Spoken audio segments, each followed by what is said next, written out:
Camcat Publishing presents Ghost Tamer by Meredith R. Lyons, narrated by Piper Goodeve. For my Momza, who knew this day would come. For Aaron, for Jason, for Jake. Each of you is remembered within these pages. For all who have lost someone indelibly lodged in their soul. 1. It's coming. Let's run. Joe and I sprinted through the thick snowflakes toward the L platform, pounding up the salt-strewn stairs 2 at a time, scanned our passes lickety-split, and leapt onto the very first car, just as the warning bell chimed and the doors glided shut. Winners! Joe held his gloved hand up without turning around, and I smacked my mittened palm against his for a muffled high five. He pointed to the front of the car. "Hey, Raely, your favorite seats. Must be your lucky day, girl." "Excellent." I clamped onto my friend's shoulder and wove after him through the passengers as the elevated train bobbed and swayed. It was a few hours after the rush, and the train was not uncomfortably packed.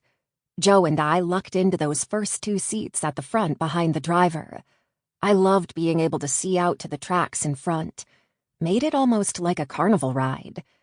As soon as I was settled in my seat, leaning back against the side window, Joe launched into an impassioned critique of my stand-up set. We were both out of breath from our sprint, still buzzing from the adrenaline of recent stage time. "I mean, you have to feel good about that bit with the birthday cup," he said. "That one is solid." We had just finished 5-minute solo sets at an early evening open mic. I liked the earlier ones, fewer people, although Joe was trying to get me to commit to a real one, 8 p.m. or later, true showtime, sometime before spring.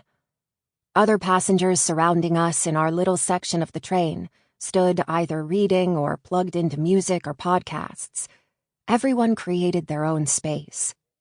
Joe's ardent critique of my set didn't register to the average commuter, although a few smiled to themselves, glancing over at him, perhaps catching some of his clever turns of phrase.